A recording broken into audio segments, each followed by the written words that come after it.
Sous le coparrainage de leurs excellences, M. Patrice Talon, président de la République du Bénin, et M. Bola Ahmed Tinubu, président de la République fédérale du Nigeria, président en exercice de la conférence au sommet des chefs d'État de la CEDEAO, il sera procédé le 17 novembre 2023 à 10h à l'inauguration du Centre d'information et de coordination du marché régional de l'électricité de la CEDEAO à Abou-Mekelevi, en présence des chefs d'État et de gouvernement, du président de la commission de la CEDEAO et des ministres en charge de l'énergie. Avec la construction du Centre d'information et de coordination, l'électricité pour tous en Afrique de l'Ouest devient progressivement une réalité. Bonjour à toutes et à tous, bon réveil dominical, bienvenue sur l'invité. Fidèle ami internaute à ce programme télé sur Esaü TV, ce dimanche, je suis en compagnie de Maître Renaud Agbodjo. Il est avocat de formation, l'un des avocats conseils de Rekia Madougou. Il est également l'avocat personnel de l'ancien président de la République, Thomas Boniaï. Avec lui, ce jour, nous parlons politique. Il est membre du bureau politique appelé Coordination nationale du parti politique Les Démocrates. Il est l'un des 3 conseillers juridiques de cette formation politique. Avec lui, nous parlerons notamment du dossier Rekia Madougou. Nous parlerons également de l'élection de Boniaï à la tête de cette formation politique Les Démocrates, bien évidemment. Nous allons décrypter le passage de quelques membres du gouvernement devant la représentation nationale jeudi dernier. Nous parlerons également des élections générales de 2026 et les enjeux qui y concourent, notamment cette polémique qui continue de faire couler beaucoup d'encre et de salive, la nomination d'un Rwandais à la tête de la NIP et également ces militants du Parti politique Les Démocrates qui s'indignent contre l'absence d'un des leurs au sein du Conseil électoral. Bonjour à vous, Maître Renaud Agbodjo. Bonjour, M. Kader. Merci d'avoir accepté l'invitation. Merci de m'avoir invité. Alors, tous ceux qui viennent suivre cet entretien, la première chose sur laquelle ils vous attendent, c'est de savoir comment se porte aujourd'hui Rekia Madougou. Rekia Madougou, intellectuellement, va bien. Rekia Madougou, psychologiquement, se porte bien, en dépit des conditions de détention très dures qui lui sont imposées dans l'objectif, certainement, de la faire fléchir intellectuellement. Je dis que Rekia Madougou nous prouve que la première force d'une personne, c'est d'abord dans la tête. En dépit des situations qui lui sont imposées, notamment l'interdiction de recevoir des visites, l'interdiction de communiquer avec les cabines téléphoniques publiques de la prison, Rekia Madougou se porte intellectuellement et psychologiquement bien. Alors, est-ce qu'aujourd'hui, vous menez des démarches pour la libérer? Depuis le premier jour de son arrestation arbitraire, nous ne faisons que mener des démarches, aussi bien judiciaires ou extrajudiciaires, pour obtenir sa libération. Est-ce que vous parlez de démarches extrajudiciaires, vous faites allusion à des démarches politiques? Oui, Mme Rekia Madougou est une femme politique et son arrestation est une arrestation politique, de sorte que ce sont les acteurs politiques qui doivent pouvoir mettre fin à cette arrestation arbitraire. Les acteurs politiques, notamment votre parti politique, Les Démocrates? Elle était la candidate du parti Les Démocrates à l'élection du 11 avril 2021.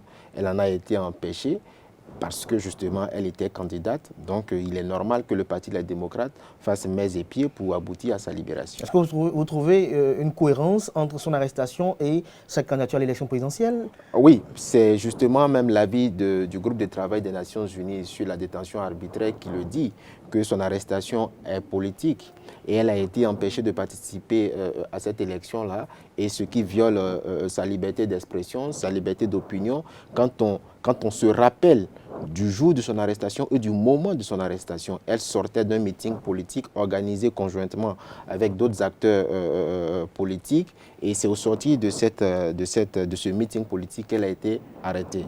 Donc, et cette arrestation forcément profitait à quelqu'un. Aujourd'hui, c'est un secret de polichinelle. Tout est dit dans la décision du GTDA, l'avis 51-2022 du 31 août 2022, qui explique que Mme Rekia Madougou fait l'objet d'une triple détention arbitraire. D'une triple détention arbitraire. Vous êtes l'avocat conseil, mais aujourd'hui, lorsque vous estimez que c'est un problème politique, puisque c'est ce que vous évoquez là à l'instant, on dit un problème politique, une solution politique. Alors, quelle est la solution politique concrète? La solution politique concrète derrière, c'est de trouver le meilleur moyen pour que Mme Rekia Madougou recouvre entièrement ses droits civils. C'est-à-dire faire en sorte que Mme Rekia Madougou soit remise dans l'état juridique dans lequel elle se trouvait avant son arrestation arbitraire. C'est là, c'est ce qui serait le Lorsque droit. vous parlez de moyens, quelles sont les opportunités qui s'offrent à vous? Déjà, la loi d'amnistie. La loi d'amnistie, et si on devait s'en tenir à ça, s'il y avait, je ne dirais pas une sincérité, mais s'il y avait une volonté politique de la part du gouvernement, je pense que cette loi d'amnistie aurait dû être votée depuis maintenant plus de 6 mois. Qu'est-ce qui bloque ça au niveau du Parlement déjà?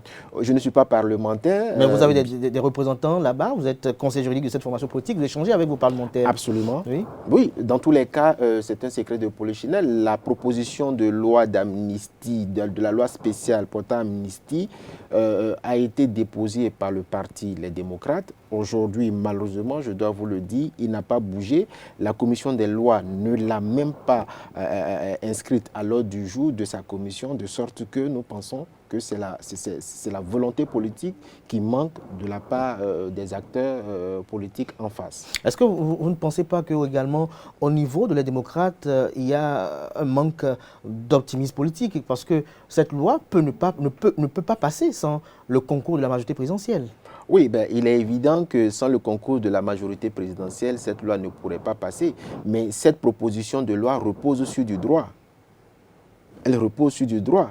Cette proposition de loi... Elle repose sur du droit, mais elle a une connotation politique. Oui, elle repose d'abord sur du droit. Parce qu'en réalité, pourquoi le Parti Les Démocrates a introduit la proposition de loi d'amnistie? C'est d'abord parce que ce sont les Nations Unies qui demandent que Mme Rekat Madougou soit libérée immédiatement, soit libérée et qu'elle soit dédommagée, qu'une enquête soit ouverte pour déterminer les acteurs ou les principaux auteurs de son arrestation arbitraire et que des mesures soient prises à l'égard de ces personnes-là. Donc, il s'agit en réalité pour le Bénin d'être conforme envers ses engagements internationaux. Et si le Bénin n'est pas conforme ou n'est pas en règle avec ses engagements... Il s'agit d'un État souverain. Oui, mais le Bénin ne vit pas en vase clos. Tout à fait. Le Bénin ne peut pas vivre en vase clos. Et c'est librement que le Bénin est parti à la Déclaration universelle des droits de l'homme. C'est librement que le Bénin est parti au Pacte international sur les droits civils et politiques. À partir de ce moment, on ne juge la crédibilité d'un État qu'à l'aune du respect de ses engagements internationaux. Voilà. Alors aujourd'hui, pour que cette loi d'amnistie prospère, puisqu'elle touche également d'autres citoyens également qui sont dans le même registre, elle doit avoir, comme je le disais tantôt, le concours de la majorité présidentielle. Mais lorsqu'on voit un peu l'activisme politique des démocrates depuis leur entrée au Parlement, on a comme l'impression qu'ils mettent en difficulté véritablement la majorité présidentielle. Alors, dans ce cas de figure, à quand le compromis pour y aller? Je pense que les voies les plus autorisées en termes de représentation nationale seront, vous le dites, à quand le compromis politique. Mais je pense que tous les cas vous savez que ça ne peut pas se faire sans un compromis. Je suis d'accord. Et j'en viens pour dire que dans tous les cas, le compromis politique, il viendra. Le compromis politique, oui, mais je ne pense pas que le Parti des démocrates s'illustrera à travers une compromission politique. Compromis politique pour préserver les acquis démocratiques. Oui, compromis, pas compromission. Oui, pour préserver les acquis démocratiques, pour restaurer les droits de Mme Rekat Madougou, pour permettre au Parti Les Démocrates, en ce qui concerne ses députés, de poursuivre l'accomplissement de leur devoir, qui est principalement de contrôler l'action gouvernementale au sein du Parlement. Et donc, ça doit pouvoir se faire dans le respect des institutions, dans le respect des tests, dans le respect des règles, et sans que l'on ne puisse dire que oui, pour que l'on puisse libérer vos détenus politiques, il faut que vous vous humiliez. En fait, c'est un peu ça, qu'on ne demande pas au Parti Les Démocrates de s'humilier avant que Mme Rekat Madougou... D'humiliation, vous faites allusion à quoi? Non, vous savez, il devient de plus en plus redondant. Il devient de plus en plus redondant qu'il soit reproché au Parti Les Démocrates ou même aux avocats de Mme Madougou ou à Mme Madougou elle-même de n'avoir pas saisi, si c'est une opportunité, entre guillemets, de n'avoir pas saisi la brèche qui lui a été ouverte relativement à la loi portant suspension de peine. Tout à fait. Alors, quand on analyse techniquement et juridiquement cette loi portant suspension de peine, c'est une loi vague. C'est une loi Pourquoi vague? Elle est vague parce qu'elle ne donne aucune perspective à toute personne qui veut en bénéficier d'être libérée dans un temps relativement court. Je m'explique.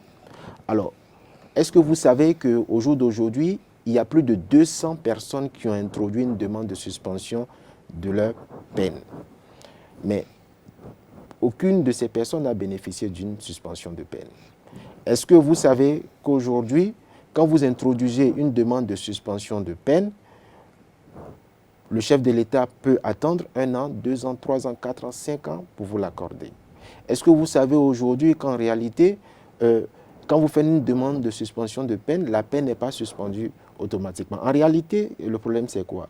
La demande en elle-même ne suffit pas pour obtenir la suspension. Donc, ça reste toujours une décision discrétionnaire de celui qui va donner la suspension. Je poursuis pour dire, lorsque vous obtenez la suspension de peine, qui peut intervenir 3 ans, 4 ans, 5 ans, 6 ans à partir du jour de votre demande, ou même qui peut intervenir une semaine. Le commentaire de l'avocat ou... C'est le commentaire du juriste et de l'avocat parce que c'est textuel. C'est pour ça que j'ai dit que c'est une loi vague. Lorsque vous introduisez la demande de suspension de peine et qu'elle vous est accordée au terme d'un délai qui est laissé à la discrétion du chef de l'État, vous n'êtes pas encore sorti de l'auberge. Le procureur de la République, le procureur spécial, peut vous reprendre à tout moment sans même aucun fondement. C'est-à-dire c'est lui qui juge de l'opportunité de vous reprendre quand il le souhaite pour vous reconduire en détention. Parce qu'il y avait une suspension. Oui, parce qu'il y avait une suspension. Et là, le cours de l'exécution de la peine reprend à la date où vous avez été libéré. De sorte que, qu'on le veuille ou pas, c'est une loi qui est en réalité une corde au cou. C'est une épée de Damoclès qui pèse sur tout acteur politique, en l'occurrence Mme Ricard Madougou. En réalité, on demande à Ricard Madougou, si vous voulez sortir, faites une demande de suspension de peine, mais taisez-vous, vous allez accepter de sacrifier votre carrière politique si vous voulez sortir. C'est en cela qu'on analyse... C'est votre interprétation, votre lecture. Oui, mais vous savez que Mme Ricard Madougou est principalement une femme politique. C'est une femme politique. Alors, c'est pour ça que j'estime que à côté de la suspension de peine, il y a plusieurs mécanismes dans la loi d'amnistie. Dans la loi d'amnistie. Donc, pourquoi ne veut-on pas voter la loi d'amnistie et dans le même temps, veut-on obliger Mme Madougou à choisir la loi portant suspension de peine? Dans tous les cas, ce que je voudrais dire, je ne pense pas que Mme Ricard Madougou saisira l'opportunité si elle en est une. Donc cette option n'est pas envisageable? Cette option n'est pas à l'ordre du jour. Donc vous ne la conseillerez pas? Pas que je ne la conseillerais pas, mais c'est à Mme Madougou de me dire, oui maître, saisissez le gouvernement d'une demande de suspension de peine ou pas. Je n'ai pas à le faire de ma propre initiative. Mais vous ne la conseillerez pas si vous demandez cela? C'est ça que vous êtes en train de dire? Non, je ne dis pas que je ne la conseillerais pas si elle me le demande. Je dis, si elle ne me le demande pas, je ne le ferai pas. Vous ne le ferez pas. Alors, Maître Renaud Agbodjo, avant de finir ce dossier lié à Ricard Madougou, on parle toujours de loi d'amnistie. Dans cette loi d'amnistie, il y a également d'autres cas qui sont cités, notamment ceux des compatriotes en porte-à-faux avec la loi qui se retrouvent hors du territoire national. Est-ce que vous pensez qu'on doit mettre les cas de Joël Aïvo, de Ricard Madougou et d'autres qui sont ici avec ceux qui se retrouvent hors du pays? Moi, j'estime que... En tant que juriste, est-ce que vous estimez qu'il s'agit du même cas? Oui, mais il y a un lien entre toutes ces personnalités qui sont soit en détention ou en exil. Ce sont tous des acteurs politiques. Ce sont des raisons principalement politiques qui les ont mises en difficulté judiciaire, soit en détention arbitraire ou à l'étranger. En réalité, pourquoi une proposition de loi d'amnistie portant amnistie sur des acteurs politiques en détention ou à l'étranger? C'est pour que, une bonne fois pour toutes ces questions liées à la situation de crise politique que vit le Bénin depuis plus de 5 ans maintenant, soit réglées définitivement et soit derrière nous. Il ne faudrait pas qu'à chaque élection, on en rajoute à d'autres détentions politiques, on en rajoute à d'autres exils politiques. C'est pour cela que je suis d'accord avec l'initiative ou la proposition du Parti Les Démocrates d'un dialogue politique national. Je ne dirais pas une conférence nationale bis, mais dans tous les cas, un dialogue national qui permettra à tous les enfants du Bénin de se retrouver autour d'une table pour pour se dire la vérité, pour voir dans quelle direction nous voulons aller ensemble et que ce malheureux passé qui ne fait pas la fierté du Bénin, aussi bien à l'intérieur qu'à l'étranger, soit définitivement derrière nous. Soit définitivement derrière nous. Alors aujourd'hui, lorsque je vous entends, on a comme l'impression qu'il y a eu chasse aux sorcières. Mais vous êtes d'accord avec moi que s'il y a des sorciers, il faut qu'on les chasse. Parce que tout ce qui se retrouve hors du pays, il y en a qui, quand même, il y aura quand même des choses à leur reprocher par rapport à la gestion de ce qu'on leur reproche. Oui, moi, dans tous les cas, vous êtes d'accord avec moi que ceux-mêmes qui ont essayé, ceux-mêmes qui ont accepté affronter la justice n'ont pas bénéficié d'un procès équitable et indépendant. Donc, en réalité, ce n'est pas que ceux qui sont à l'extérieur du pays fuient la justice. C'est parce qu'en réalité, la justice au Bénin aujourd'hui interroge sur son caractère indépendant et son caractère impartial. C'est ce qui fait que ceux qui acceptent ceux qui préfèrent, je vais dire, aller en exil, y vont. Mais à contrario, ceux qui décident d'affronter la justice, comme le cas de Mme Rekiat Madougou, ne bénéficient pas des garanties d'une justice indépendante et équitable. Et c'est l'occasion pour moi de rappeler que le groupe de travail des Nations Unies sur la détention arbitraire est parvenu à cette même conclusion en disant que la CRIET n'a pas jugé Mme Rekiat Madougou dans les conditions d'un procès équitable et indépendant, et Mme Madougou n'a pas bénéficié de la présomption d'innocence lors de son procès. Donc, et principalement, je dirais que, ou essentiellement, je crois que qu'il y ait des sorciers, oui, mais même le sorcier a droit à un procès équitable et juste. Vous êtes d'accord avec moi? Donc, même le sorcier doit être présumé innocent jusqu'à ce qu'un jugement n'intervienne. Mais en réalité, nous considérons qu'aujourd'hui, le principe de la présomption d'innocence a été inversé en exception. Lorsque vous êtes présumé ou lorsque vous êtes identifié comme ayant auteur d'une infraction et que le mouvement de l'action publique est déclenché, dès lors que l'action a une connotation politique, vous êtes présumé coupable. Et c'est de cela que Mme Rekiat Madougou a été victime. Et certainement, c'est le cas de M. Joël Aïva aussi. On l'aura compris, mais est-ce que c'est l'absence de solution politique qui amène Boni Yayi, qui était président d'honneur du parti politique Les Démocrates, qui avait tant d'influence sur cette formation politique, à désormais devenir président? Le président Boni Yayi, président du parti Les Démocrates, d'abord je tiens à le féliciter d'avoir accepté de répondre à l'appel de la jeunesse du parti Les Démocrates, d'accepter prendre en charge la direction du parti Les Démocrates. C'est à son honneur, il a fait preuve d'humilité et il s'est mis rapidement au travail pour que le parti puisse atteindre les objectifs qu'il s'est assignés. Je tiens aussi à saluer toutes ces personnes-là qui ont contribué à son élection, l'ensemble des vice-présidents, l'ensemble des acteurs, les coordonnateurs à différents niveaux et tous ceux qui étaient présents à l'occasion du congrès de Parakou des 14 et 15 octobre 2023. Donc, je crois que ce n'est pas en réalité parce que les objectifs, notamment relatifs à la libération des détenus politiques, n'ont pas été atteints que le président Boni Yayi a pris les rênes du parti. C'est d'abord le parti ou la jeunesse du parti ou les membres du parti, les congressistes qui ont demandé au président Boni Yayi de prendre les rênes du parti parce qu'il incarne la sagesse. Il a l'expérience de la gestion du pouvoir.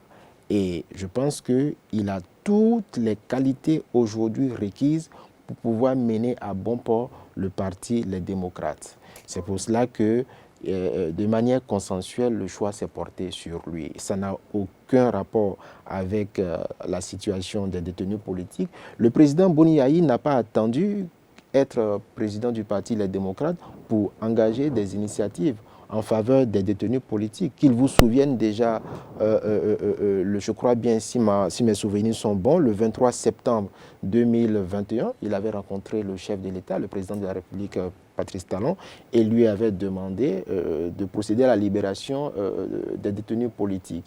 Le cas de Mme Madougou a été évoqué, celui du professeur Joël Aïvo a été également évoqué. Donc, il n'a pas attendu être président avant de commencer à travailler à ce que les détenus politiques soient libérés et que les exilés politiques retournent ou reviennent dans leur pays qui les a vus naître. C'est vous qui les qualifiez de détenus politiques d'exil politique. Ceux d'en face ne les voient pas de ce montant là.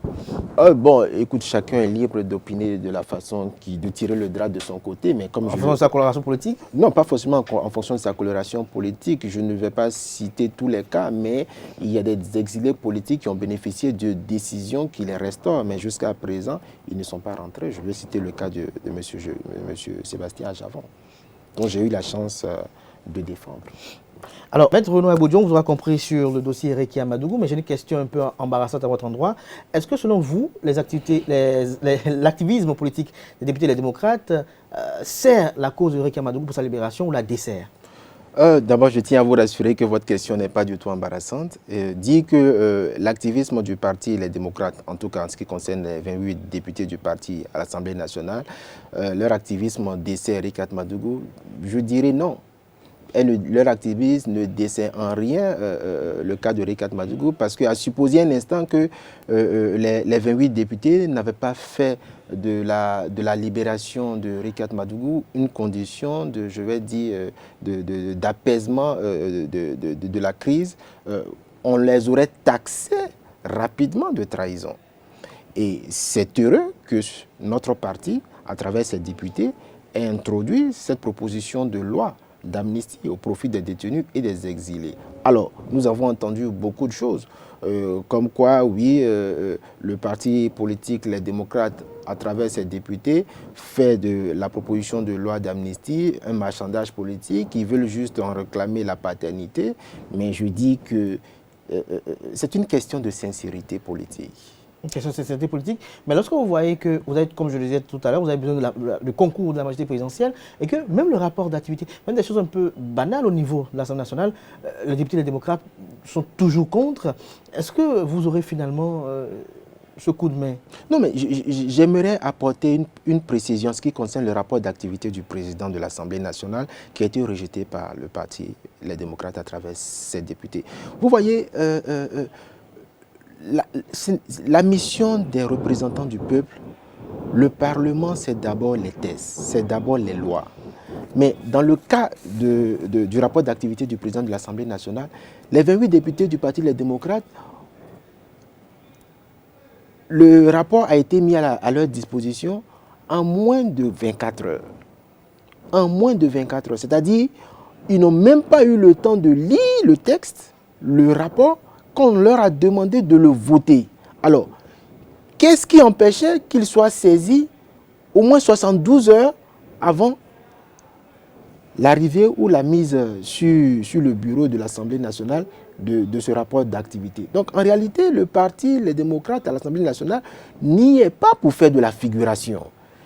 Ce n'est pas parce que nous sommes minoritaires que nous allons de façon aveugle, parce que nous sommes dans l'espérance du vote d'une loi d'amnistie, que nous allons aveuglément absorber tout ce qui nous est demandé. On est en politique, on fait des concessions. Oui, mais justement... Tout comme certains ont accepté que votre candidat soit candidat du Parti politique des démocrates, puisqu'on se rappelle très bien en 2021 qu'il y avait des gens quand même qui n'étaient pas très pour cette candidature au sein de cette formation politique, tout comme des gens ont fait des concessions. Pourquoi vous n'allez pas à des concessions, à des compromis, pas des compromissions, des compromis politiques? Oui, pour cette cause politique. Oui. Est-ce qu'il n'y a pas une sorte d'hypocrisie souriante qui se fait montre? Non, non, parce que l'hypocrisie aurait été même de ne pas introduire une proposition de loi d'amnistie. Oui, on introduit la proposition de loi, mais on n'agit pas conséquemment. Oui, déjà au niveau du Parlement, la commission des lois n'est pas présidée par un élu du Parti Les Démocrates. Mais d'ailleurs, en ce qui concerne l'évolution de la proposition de loi d'amnistie, j'ai parlé de sincérité politique. Mais qui est sincère, qui ne l'est pas? Certains estiment que les partis de la mouvance estiment que le parti les démocrates ne fait pas est braqué chaque fois. Mais si le parti les démocrates, ils estiment que le parti des démocrates est braqué, chaque fois et que le Parti des démocrates veut à lui seul revendiquer la paternité de la proposition de la loi d'amnistie. Mais est-il faux qu'ils sont braqués chaque fois? Non, et le Parti des démocrates n'est pas braqué chaque fois. Mais il faut mais plutôt... ils s'opposent à tout. Non, ils ne s'opposent pas à tout. Les raisons de leur opposition existent. Il faut analyser les raisons de leur opposition. Est-ce que les raisons de leur opposition sont justifiées? C'est là que doit se faire le débat. Si les raisons de leur opposition ne sont pas justifiées, vous direz oui, le Parti les démocrates, à travers ses représentants, s'oppose à tout. Mais si les raisons de leur opposition sont justifiées, ne serait-ce que, même sur la forme, parce qu'il n'est inadmissible qu'on demande à un élu du peuple de voter un rapport du président de l'Assemblée nationale qui lui a été remis en moins de 24 heures. Alors, dans le cas de la libération d'Eric Madougou, donc l'assertion « il faut faire l'âne pour avoir le foin » n'a pas de droit de citer. Oui, vous savez, est-ce que faire l'âne pour avoir le foin équivaut à une compromission? Mais un compromis.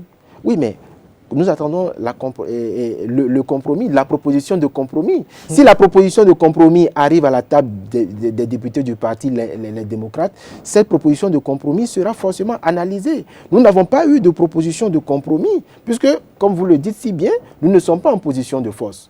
Ce n'est pas à celui qui est en position de, je dirais, entre guillemets, de faiblesse, mais puisque nous sommes minoritaires, ce n'est pas à nous je vais dire, ne demandez pas aux députés du Parti les démocrates. Parce que vous êtes minoritaire, il faut venir vous humilier.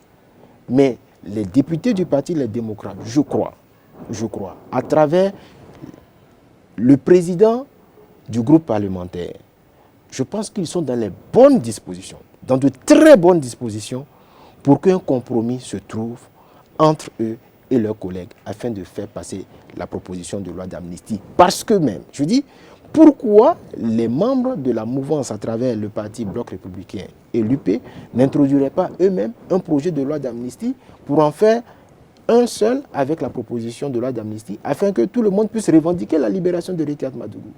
En réalité, c'est de ça qu'il s'agit. Si le parti UP ou le parti BR estime que le Parti des démocrates n'a pas à lui seul revendiqué la paternité de la libération d'Eric Madougou, alors qu'ils introduisent un projet de loi d'amnistie et même qu'ils fassent évoquer ce projet de loi d'amnistie en oubliant la proposition de loi d'amnistie proposée par le Parti des démocrates. Et qu'on évoque seulement, qu'on dise uniquement, oui, c'est le parti UP, c'est le parti BR qui a introduit le projet de loi d'amnistie et qu'il ait été voté. Non, vous voulez, par exemple, que si un député de la mouvance présidentielle introduit une proposition de loi d'amnistie, les démocrates seront en faveur, ils vont voter en faveur. Encore faut-il que cette proposition de loi d'amnistie corresponde à celle que nous avons proposée. Mais s'il n'y a que deux noms, si elle ne prend pas encore tout ce que vous proposez, mais qu'elle prend en compte peut-être que deux noms, je dis une bêtise, peut-être qu'elle prend en compte que le cas de Joël Aïvo et Eric Madougou, vos députés iront encore contre? Oui, ben, dans tous les cas, cela fera l'objet de discussion au plus haut lieu du parti. Donc, à l'occasion, le parti avisera. Alors aujourd'hui, face à tout ceci, Boni Yaye, aujourd'hui président du parti politique Les Démocrates, vous avez un projet, une loi d'amnistie qui peine à prendre aujourd'hui. Alors vous, en tant qu'avocat conseil d'Eric Madougou, avocat également personnel de Boni Yaye, donc vous lui parlez dans l'oreille, qu'est-ce qui urge de faire? Aujourd'hui, la principale priorité, c'est d'abord la libération des détenus politiques. Justement, il faut poser des pas politiques. Oui, les pas politiques. Il faut changer avec le camp adverse. Oui, mais je ne peux pas vous dire ici, devant l'opinion, ce qui se dit ou ce qui ne se dit pas. Mais le parti, les démocrates, travaille et travaillera davantage à ce que les voies et moyens pacifiques soient trouvés pour parvenir à la libération des détenus politiques. Alors, à côté de cette principale priorité qu'est la libération des détenus politiques et le retour des exilés politiques, il y a aussi la question de la préparation et de la tenue des élections générales de 2026. Les organes chargés de son organisation. Pourquoi aujourd'hui l'on constate cette ferveur autour des institutions en charge des élections, notamment le Conseil électoral? C'est parce qu'aujourd'hui, il y a une légitime suspicion qui pèse sur la sincérité de l'organe chargé de l'organisation des élections à travers l'Agence nationale de l'identification des personnes, la Justement. NIP, et le Conseil électoral. électoral. Justement, on va y revenir lorsque on va décrypter un peu le passage des membres du gouvernement au niveau de l'hémicycle jeudi dernier. Mais la politique, c'est une question de rapport de force. Tout à l'heure, vous avez dit, vous ne voulez pas vous humilier devant la majorité présidentielle et tout, mais le rapport de force aujourd'hui est en votre défaveur. Vous êtes conscient? Oui, le rapport de force ne veut pas dire que... Le rapport de force ne doit pas être considéré comme l'autoritarisme.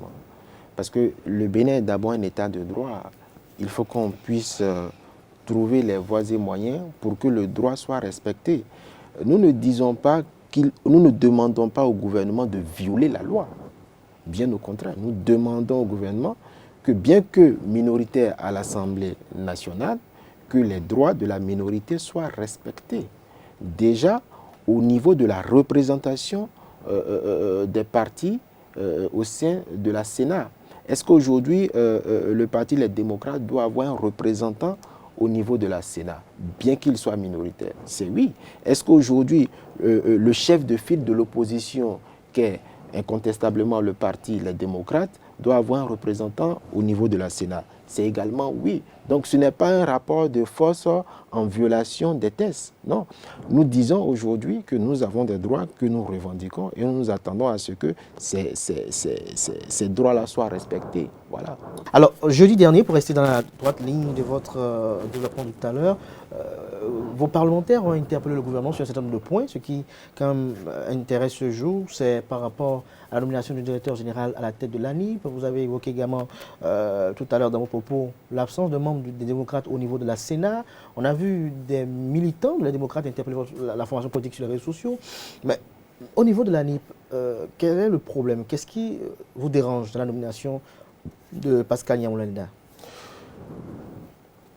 D'abord, il faut qu'on s'entende il faut qu'il y ait des constantes, il faut qu'on s'entende sur un minimum. Ce n'est pas la personne physique de M. Pascal Nyamunda qui est en cause. Ce n'est pas la nationalité, je vais dire, ce n'est pas le Rwanda qui est mis en cause. C'est plutôt le fait que, pendant que nous avions une LEPI qui a été évaluée et qui a donné un satisfecit de plus de 99%, je répète, la LEPI qui a permis au régime actuel d'accéder au pouvoir a fait l'objet d'une évaluation de transparence ainsi que de performance par l'ANIP elle-même. Et il y a eu un satisfecit de plus de 99%.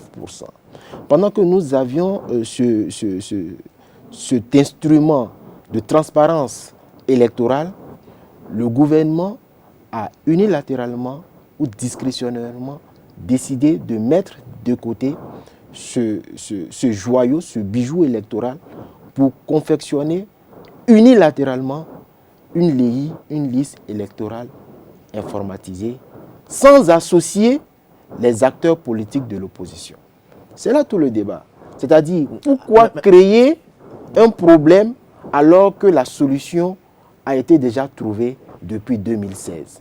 Donc nous disons qu'il y a forcément une suspicion légitime sur la sincérité ou la fiabilité de cette nouvelle liste électorale informatisée à laquelle nous n'avons jamais été associés. Et nous disons qu'il faut faire en sorte que le parti de l'opposition, qui est le parti Les Démocrates, puisse participer à la vérification, puisse participer à ce que tout soit mis en ordre. Ces inquiétudes avaient été soulevées déjà en 2021 lors de l'élection présidentielle et des réponses vous avaient été apportées.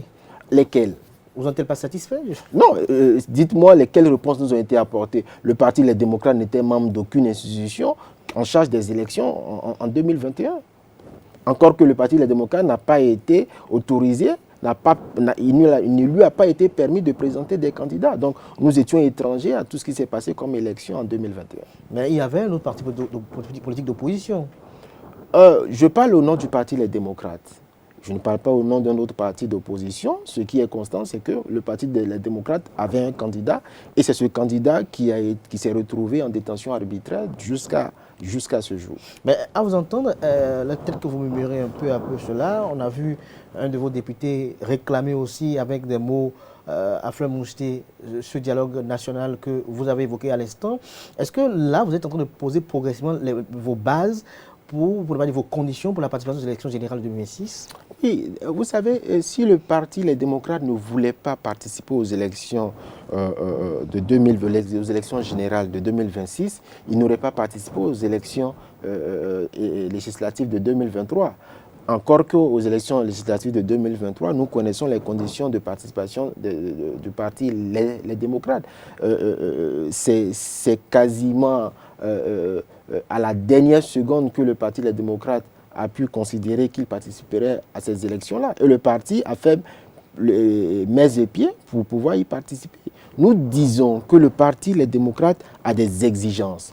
Et tout parti politique, c'est millénaire, tout parti politique qui aspire à la conquête du pouvoir doit avoir des exigences en termes de crédibilité, en termes de transparence. Donc, ce sont les attributions ou ce sont les droits que la loi accorde au parti les démocrates, que le parti les démocrates exerce en réclamant que déjà la Sénat soit composée de ses représentants, 2 au minimum, celui désigné par le chef de file de l'opposition et celui désigné par la minorité parlementaire. Donc nous sommes dans notre couloir légal, donc nous n'entendons pas céder sur un seul point en ce qui concerne les droits que la loi nous accorde. Parlons de la nomination du directeur général de l'ANIP. Le gouvernement vous a répondu au Parlement jeudi dernier. Êtes-vous satisfait? Je tiens d'ailleurs à revenir sur la réponse donnée par le ministre de l'Intérieur et de la Sécurité publique à travers des réponses que nous avons jugées un peu lapidaires et laconiques parce que cela renforce les suspicions que le Parti Les Démocrates et les militants à la base ont su l'objectif caché derrière la nomination du directeur général de l'ANIP. Alors, figurez-vous que bien avant l'arrivée du directeur général actuel de l'ANIP, un travail a été fait par M. Cyril Goubedji. Alors, ce compatriote avait enregistré à plus de 90% les Béninois en ce qui concerne le travail de la liste électorale informatisée. Alors, qu'est-ce qui a justifié, qu'est-ce qui a motivé qu'on laisse un compatriote pour aller chercher un Rwandais? Le ministre a voulu dire que oui, ce sont des questions liées à la sensibilité politique, mais quelle est cette sensibilité politique liée à l'élection qu'un Béninois ne peut pas gérer et qu'il faut aller chercher un Rwandais ou je ne sais quelle autre nationalité pour pouvoir gérer?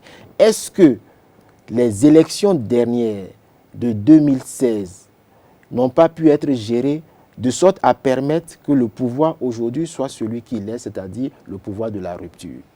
En réalité, c'est de ça qu'il est question. C'est le gouvernement lui-même qui crée les conditions de suspicion et qui font en sorte que ces suspicions-là grandissent, se renforcent et s'enracinent dans l'esprit et dans l'opinion des Béninois. Tout à l'heure, vous avez parlé de l'EPI, vous avez vanté les qualités, l'EPI réalisé sous le régime du président Bouniaï, dont vous êtes l'avocat personnel.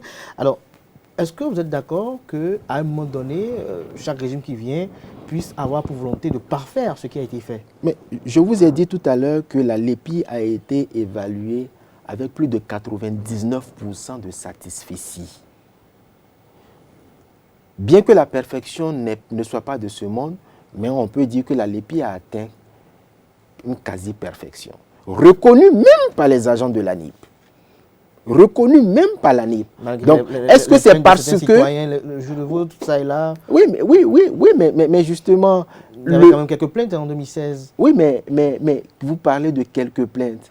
Mais les élections... Justement, pour solutionner tout cela. Oui, mais faites un travail comparatif. En termes de crédibilité des élections de 2016 et les dernières élections législatives de 2023.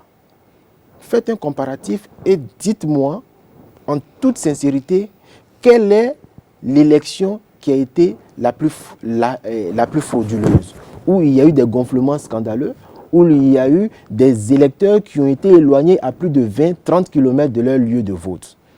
Mais ce sont des cas avérés. Ce sont des cas avérés. Donc en réalité, ce que nous craignons, c'est que la machine électorale qui se met en place aboutisse à ce que des zones soient volontairement ciblées pour que des populations ne puissent pas voter dans le délai du scrutin prévu en moins de 10 heures.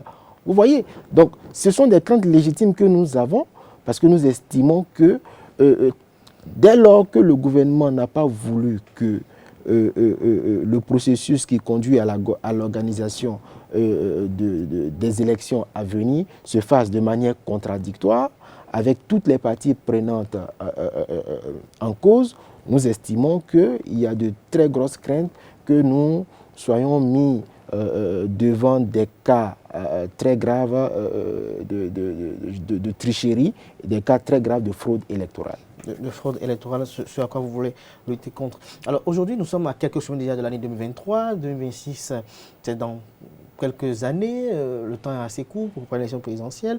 Alors au niveau de votre formation politique, comment vous préparez de ces élections-là? Quels sont les enjeux qui concourent pour vous? Quels sont les défis qui doivent être relevés pour 2026? Non, vous savez, le Parti Les Démocrates aujourd'hui a une ligne directrice. Le Parti Les Démocrates n'a pas varié dans sa... D'ailleurs, c'est un parti qui a pour objectif principal de concourir à accéder au pouvoir d'État. Et au jour d'aujourd'hui, il serait précoce, il serait prématuré de dire que telle personne est officiellement ou officieusement le candidat du Parti Les Démocrates. Le Parti des Démocrates est officiellement un parti jeune, mais né avec des dents. Nous estimons que l'heure est plutôt à l'enracinement du parti, plutôt qu'à s'évertuer, à se disputer sur les questions de qui est notre candidat, qui ne l'est pas. Je pense que ces questions-là seront résolues en temps voulu, en temps opportun. 2026 est loin. 2026, c'est dans 2 ans. Avant 2026, nous avons 2024, nous avons 2025. Et la priorité avant 2026, c'est la libération des détenus politiques, donc, le retour des exilés politiques, avez des conditions à poser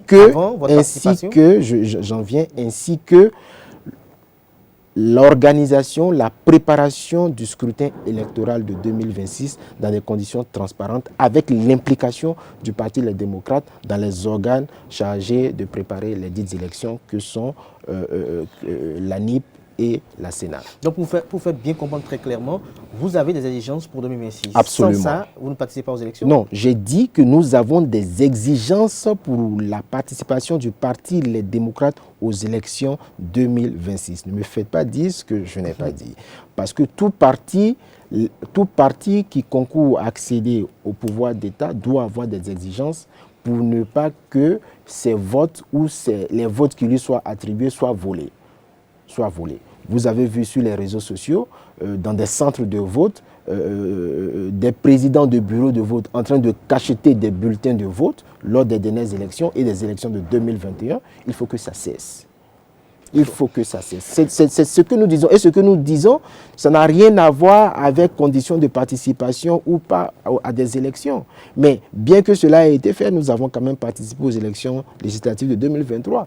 Mais qu'on ne nous demande pas de croiser les bras, de fermer les yeux, comme si c'était une faveur qui a été faite au Parti Les Démocrates en lui permettant de participer aux élections législatives de 2023. Ce n'est pas une faveur, c'est un droit. C'est un droit. C'est un droit. Merci à vous, Renaud Agbodjo. Nous sommes presque à la fin de cet entretien. Encore quelques petites questions. J'ai bien voulu vous interroger par rapport à votre métier d'avocat. Aujourd'hui, vous êtes beaucoup au contact des politiques. Est-ce qu'il vous arrive parfois de défendre d'autres personnes lambda, des civils, de façon ordinaire? Est-ce que vous ne trouvez pas que les politiques jouissent un peu de leur casquette politique? D'abord, l'avocat défend tous les citoyens. A priori, l'avocat défend tous les citoyens, quelle que soit leur connotation politique, quelle que soit leur connotation religieuse, quelle que soit leur croyance. Je défends plus de citoyens non politiques que citoyens politiques. Voilà, donc je dirais que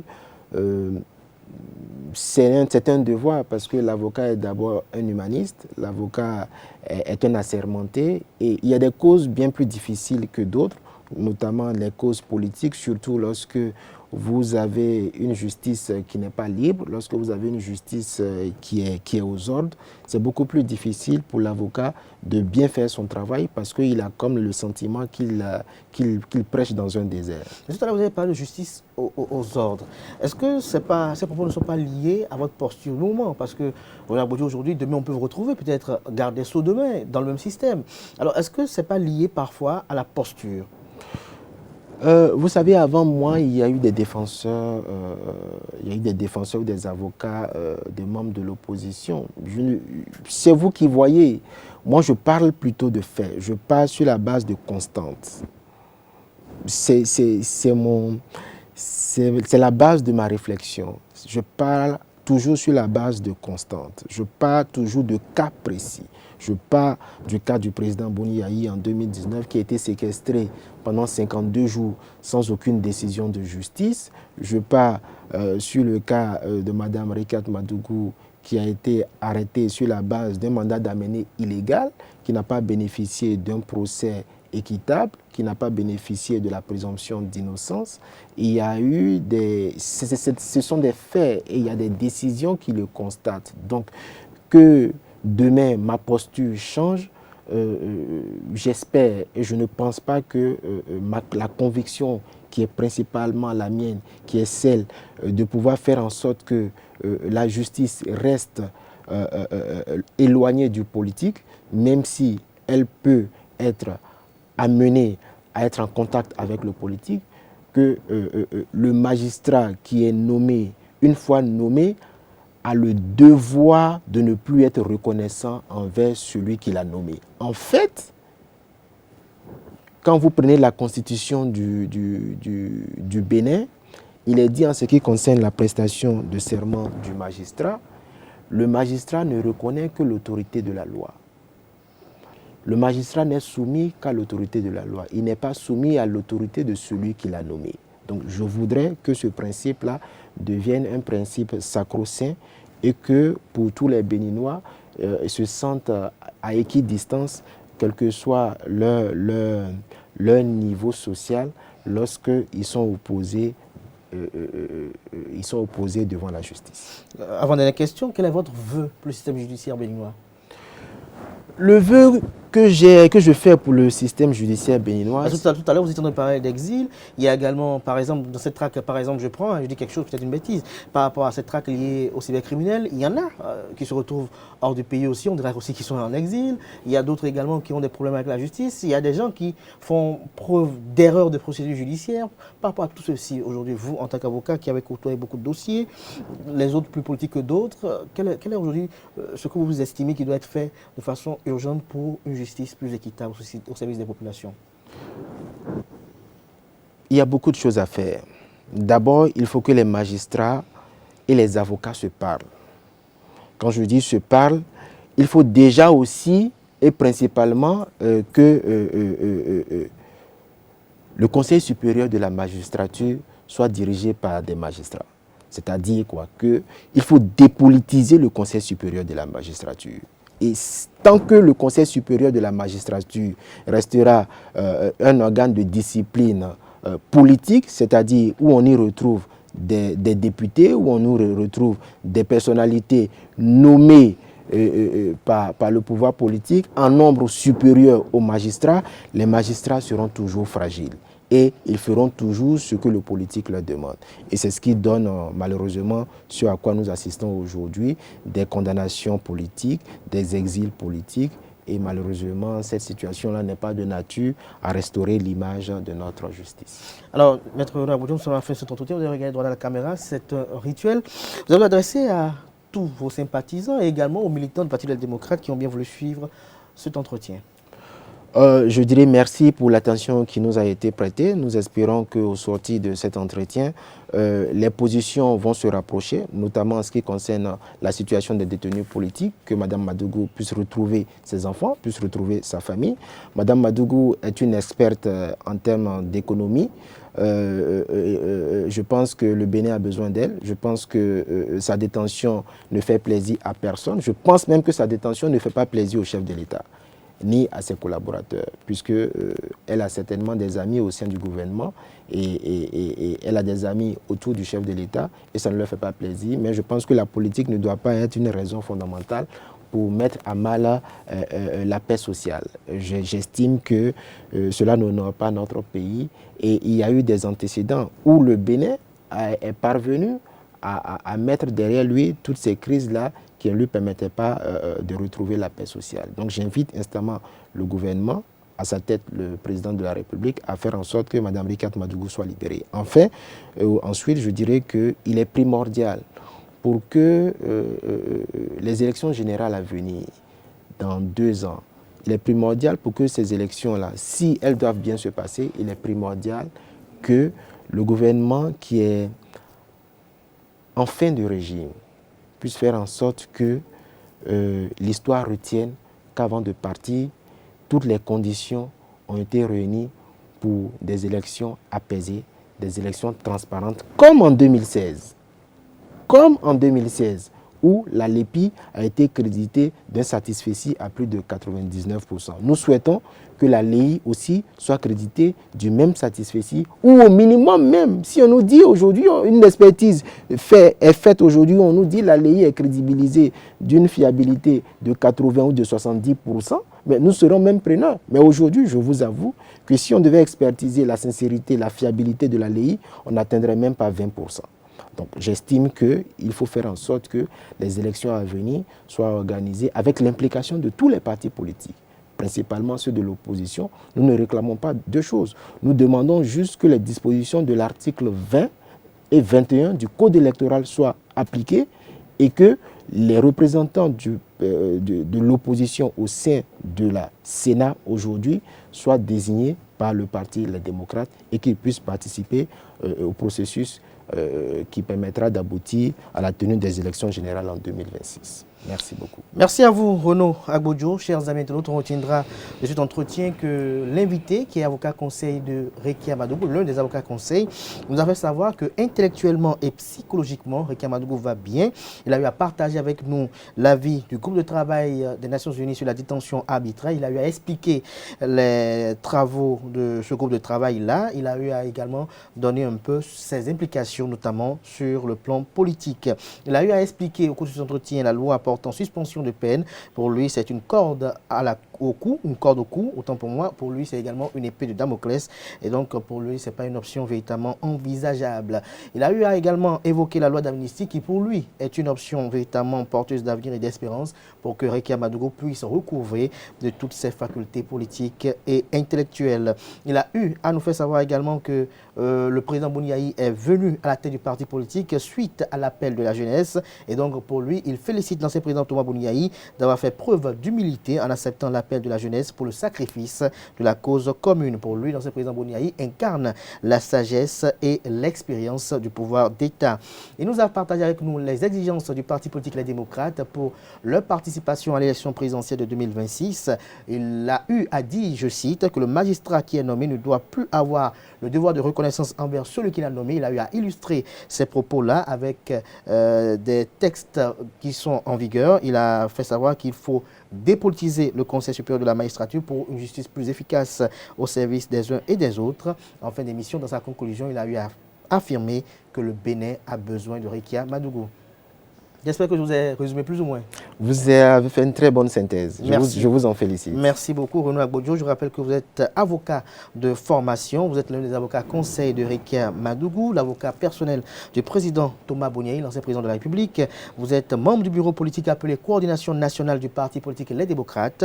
Vous êtes l'un des 3 conseils juridiques de cette formation politique. Merci d'avoir accepté l'entretien. J'espère qu'on vous reverra incessamment. Merci, monsieur Achirou. Tout dépendra de vous et de la désignation de mon parti, Les Démocrates, parce que j'ai été désigné par le parti. Du parti politique Les Démocrates. Oui. Merci à vous, Renaud Agbodjo. Merci à vous, chers amis internautes. Portez-vous bien. N'oubliez pas le rendez-vous de 19h pour le JT des JT.